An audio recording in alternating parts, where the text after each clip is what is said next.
बिस्मिल्लाहिर्रहमानिर्रहीम।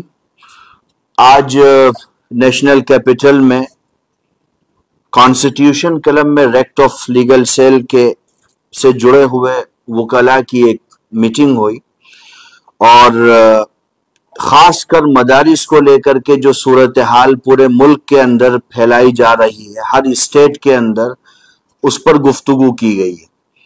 दो तीन चीजें समझनी भी हैं और फिर उसके मुताबिक भारत के सभी राज्यों में जो लोग मदारिस का निज़ाम चला रहे हैं उनको उस चीज को समझ करके उस पर अमल करने की भी जरूरत है।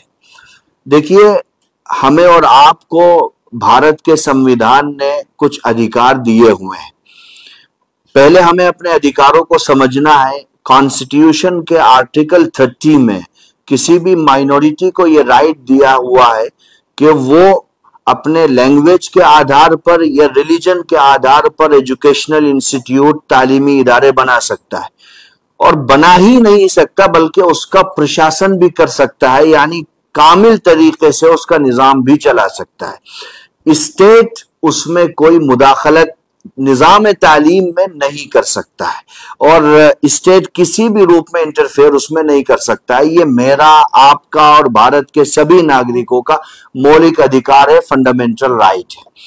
अब आप ये समझ रहे हैं कि देश के लगभग हर स्टेट में ये बात चल रही है। मेरे पास त्रिपुरा हो, आसाम हो, उत्तर प्रदेश से तो हम आते ही हैं, उत्तराखंड हो, बिहार हो, इन सब स्टेट के मदारिस के लोग फोन करते हैं और चीजों को जानने की कोशिश करते हैं। लेकिन हम इस लड़ाई में जो अभी तक उतरे हुए हैं वो पब्लिक मीटिंगों के जरिए से हैं, मीडिया में बाइट दे रहे हैं, कोई न्यूज निकाल रहे हैं, अखबारों में एडवर्टीजमेंट दे रहे हैं। इस लाइन से हम इसका मुकाबला नहीं कर सकते। मजमूई तौर पर जब आपको एक कानूनी तरीके से पकड़ा जा रहा है जो कंप्लीटली गैर आईनी है, तो आप उनका जवाब कानूनी रास्ते से ही दे सकते हैं। आप जितना कानूनी रास्ते से दूर जाएंगे उतना आप अपनी बुनियाद से और अपने गोल से दूर हो जाएंगे।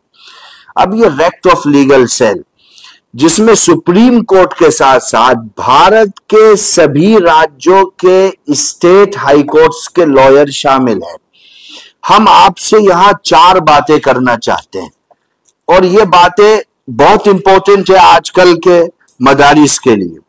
पहली चीज तो यह है कि हमें अपना फंडामेंटल राइट्स हमारे क्या हैं, संविधान ने हमें क्या अधिकार दिया है, उसको समझना चाहिए, जैसा कि मैंने अभी आपको बता दिया। दूसरा, किसी भी मदरसे को अगर किसी भी स्टेट में कोई नोटिस मिलता है तो आप उस नोटिस का जवाब देने के लिए हमारी रेक्ट ऑफ लीगल सेल से मदद ले सकते हैं। फ्री ऑफ कॉस्ट आपको मदद देंगे। हम एक हेल्पलाइन नंबर जारी करेंगे, आप उस हेल्पलाइन नंबर से जुड़ करके हमें एक एप्लीकेशन देंगे या हमें वो नोटिस व्हाट्सएप करेंगे और उसमें अपने मदरसे का नंबर और पता डालेंगे। हमारी जो लीगल सेल है वो आपको उस नोटिस का जवाब क्या देना है उसकी पूरी तहरीर मुरतब करके आपके नंबर पे या तो मेल कर देगी या आपको व्हाट्सएप कर देगी।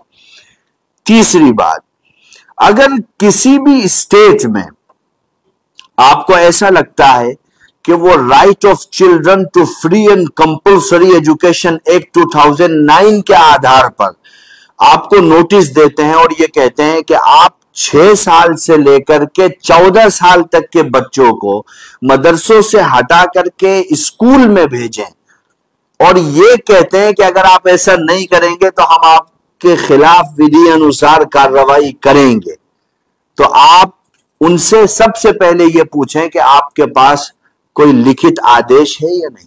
क्योंकि बहुत सी जगह मुझे सुनने में आया है कि वो लोग आकर के सिर्फ जबानी बातें करते हैं। सबसे पहले आप उनसे कहें कि प्लीज आप मुझे लिखित आदेश दें। वो जो लिखित आदेश है, अगर आप सक्षम है उसका जवाब देने में तो आप दें, वरना आप रेक्ट ऑफ लीगल सेल से राब्ता कर सकते हैं। हम आपको बताएंगे कि जिस एक्ट से वो बात कर रहे हैं, जिस एक्ट की, उसी एक्ट में लिखा हुआ है कि nothing content shall apply to madrasas and Vedic school. उसमें मदरसों का और गुरुकुल का एक्सेप्शन है, उसको वो बुनियाद बना करके आपको नोटिस नहीं दे सकते हैं। उस सिलसिले में भी आप हमसे राब्ता कर सकते हैं। उसके अलावा किसी भी स्टेट में अगर इसके बावजूद भी वो परेशान करते हैं और आपको अनावश्यक तरीके से तकलीफ में डालते हैं, तो आप हमारे लीगल फॉर्म से राब्ता कर सकते हैं। हम अपने लीगल फॉर्म के जरिए से स्टेट हाई कोर्ट में और जरूरत पड़ी तो सुप्रीम कोर्ट में भी आपकी कानूनी मदद करेंगे। ये वाहिद रास्ता है इस जुल्म और तशद्दुद के खिलाफ लड़ाई का। अगर आप तकरीर करेंगे, पब्लिक मीटिंगें करेंगे और अखबारात में बयान देंगे, तो आप किसी भी सूरत में कम्युनिटी को इससे बाहर नहीं निकाल सकते। मैं आखिर में यही कहूंगा कि देखिए, मैं अपने वजूद पर कॉम्प्रोमाइज कर सकता हूं, लेकिन अपने मदारिस पर कॉम्प्रोमाइज नहीं कर सकता हूं, क्योंकि ये मेरी आने वाली पीढ़ियों के उज्जवल भविष्य का सवाल है। मैं अपनी रिलीजियस आइडेंटिटी पे सवाल नहीं कर सकता। मेरे पूर्वजों ने, बड़ों ने इस देश की आजादी के लिए और संविधान को बनाने के लिए जो कुर्बानियां दी हैं, वो ऐसी नहीं है कि मैं उनको फरामोश कर दूं और संविधान की सोल को, रूह को कुचलने दूं। इसलिए रेक्ट ऑफ लीगल सेल भारत के सभी मदरसों को ये कहती है कि अगर आप परेशान हैं तो आप आइए, हमारी जो लीगल सेल है उससे जुड़िए, अपनी प्रॉब्लम्स बताइए, परेशानियां बताइए। इंशाअल्लाह हम हर परेशानी में आपके शाना बशाना खड़े होंगे और आपके साथ मिल करके इन तमाम चीजों से मजबूती के साथ मुकाबला करें।